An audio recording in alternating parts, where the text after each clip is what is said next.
হাসপাতাল থেকে তারেক রহমানের বাসায় খালেদা জিয়া। নির্বাচনের আগে জোটবদ্ধ হওয়াটা কমন ব্যাপার, বললেন মির্জা ফখরুল। জানাবো অপ্রয়োজনীয় সংস্কার প্রস্তাব, ঘোষণাপত্র ও নতুন দল, তিন ইস্যুতে সন্দেহ বাড়ছে বিএনপিতে। এবং সর্বশেষ জানাবো ছাত্ররা রাজনীতি করবে না, এই ধরনের ননসেন্স কথা বলবেন না, বললেন ফরহাদ মজার। শুনছিলেন সংবাদ শিরোনাম, এবারে বিস্তারিত। হাসপাতাল থেকে তারেক রহমানের বাসায় খালেদা জিয়া। লন্ডন ক্লিনিকে 17 দিনের চিকিৎসা শেষে বাসায় ফিরলেন সাবেক প্রধানমন্ত্রী ও বিএনপি চেয়ারপারসন বেগম খালেদা জিয়া।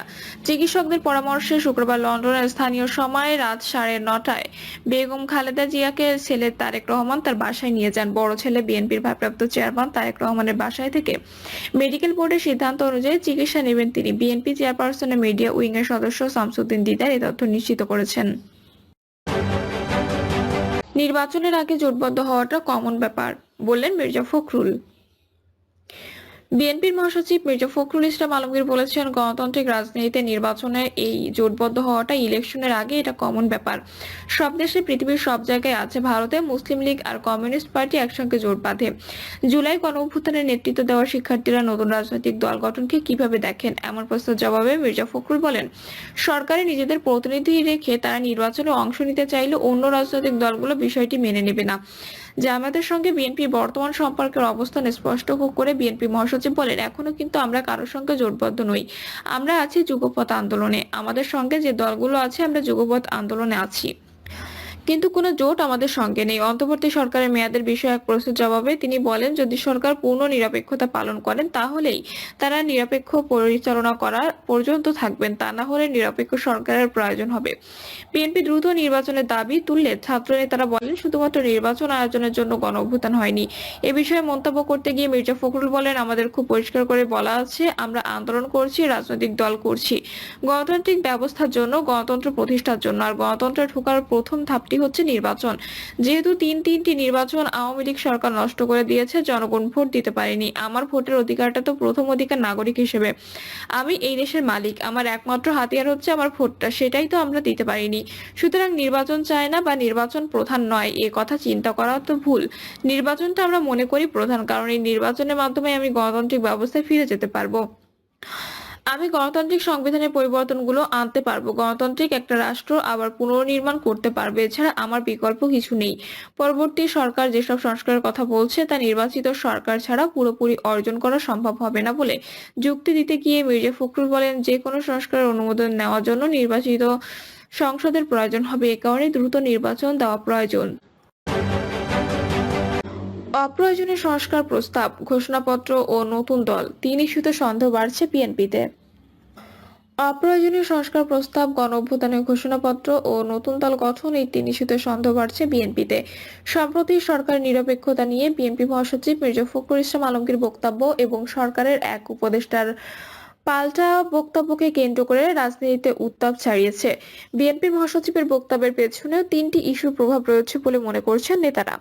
দলটির ভাষ্য, যে কোনো নতুন দল এলে নেতারা স্বাগত জানাবেন, কিন্তু সরকারের আনুকূল্যে কোনো দল গঠন হলে তাতে আপত্তি থাকবে। এসবের পেছনে ত্রয়োদশ জাতীয় সংসদ নির্বাচন প্রলম্বিত করা যোগসূত্র থাকতে পারে বলে।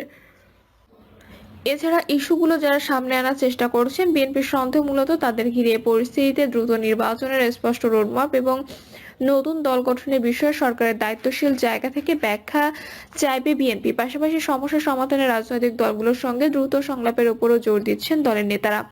সংশ্লিষ্টদের সঙ্গে কথা বলে এসব তথ্য জানা গেছে। বিএনপি শুরু থেকে সরকারকে সমর্থন ও সহযোগিতা করে আসছে বলে মনে করেন নেতারা। তারা কখনোই বলেনি সংস্কার চায় না। বিএনপি বলেছে প্রয়োজনীয় সংস্কার শেষে নির্বাচন, যা এখন সব রাজনৈতিক দলও চাইছে।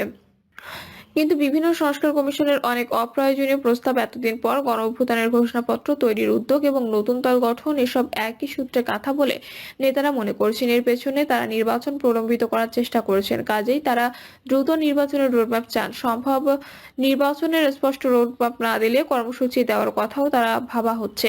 নেতাদের মতে, দ্রুত নির্বাচন না হলে সংকট আরো বাড়বে। ফ্যাসিবাদের পতন হলেও দেশ ও সরকারকে অস্থিতিশীল করতে তাদের দোসরদের নানামুখী ষড়যন্ত্র অব্যাহত রয়েছে। এর বাইরে দেশে বিতর্ক সৃষ্টির নানা চেষ্টা আছে। এর আগে সংবিধান বাতিল করার দাবি এসেছে, কেউ কেউ বিদ্যমান সংবিধানকে ছুঁড়ে ফেলার কথা বলেছে। এর পরপরই জুলাই গণঅভ্যুত্থানের ঘোষণাপত্র প্রণয়নের বিষয়টি সামনে চলে এসেছে। রাজনৈতিক মতৈক্য না হলে এটিও এক ধরনের বিতর্ক বিশৃঙ্খলা তৈরি করতে পারে। রাজনৈতিক বিশ্লেষকরা মনে করেন, নতুন দল গঠন নিয়ে বিএনপি মহাসচিব ঠিক কথাই বলেছেন। সরকারের ছত্রছায়ায় রাজনৈতিক দল গঠন হবে সরকারের জন্য আত্মঘাতী সিদ্ধান্ত। এতে মানুষের মনে সন্দেহ জাগবে। নির্বাচনের দিনক্ষণ যত সামনে আসবে, সংশ্লিষ্ট বিষয়ে সরকারের অবস্থান ততই পরিষ্কার হবে। কাজেই রাজনৈতিক বিভেদ আরো বাড়ার আগে প্রয়োজন সমস্যার সমাধানে বড় রাজনৈতিক দলগুলোর সঙ্গে সংলাপ করা এবং তার দ্রুত ব্যবস্থা করা। বিএনপির স্থায়ী কমিটির সদস্য মির্জা আব্বাস বলেন, ভারতের দোসর এই আওয়ামী লীগ তাদের দিকে যারা বিএনপিকে ঠেলে দিতে চায়। আমি বলবো তারা নিজের চেহারা আয়নায় দেখুক, দেশবাসীকে ফাঁকি দেওয়ার চেষ্টা করবেন না। বিএনপিকে যারা বিভিন্ন শিবিরে ঠেলে দিয়ে ফায়দা হাসিলের চেষ্টা করছেন, এটার পরিণতি কিন্তু ভালো হবে না। বরং দেশটাকে ঐক্যবদ্ধ রাখার চেষ্টা করা উচিত। কোনো দলের নাম উল্লেখ না করে তিনি বলেন, একটি দল আছে, নাম বলবো না, ক্ষমতায় যাওয়ার জন্য তারা পাগল হয়ে গেছে। তারা এমন ভাব করছে তারা যেন কিছুই জানে না। সুযোগ পেলে বিএনপির বিরুদ্ধে কথা বলছেন। তারা কারা এসব জনগণ জানে।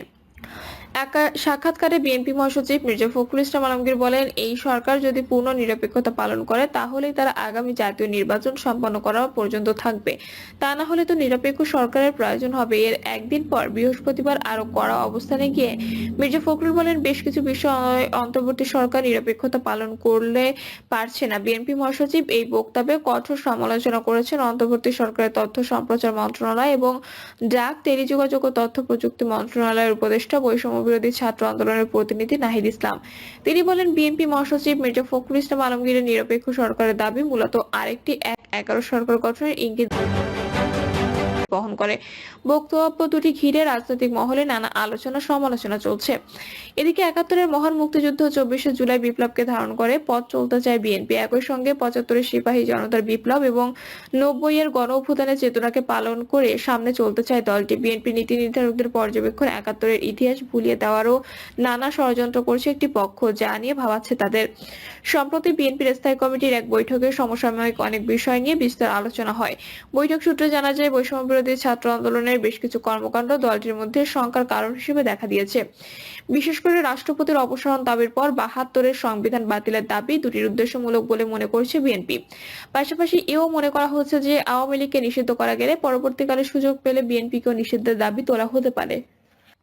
সেই আয়োজনে দেখতে পাচ্ছে দলটি। বিএনপি নীতি নির্ধারণী পর্যায়ের নেতারা মনে করেন, মুক্তিযুদ্ধ থেকে এ পর্যন্ত গণতন্ত্রের পক্ষে যা কিছু হয়েছে এগুলো কোনোটিকে বাদ দিয়ে গণতান্ত্রিক রাজনৈতিক দল বা সংগঠন অথবা ব্যক্তির পক্ষে পথ তোলা সম্ভব নয়।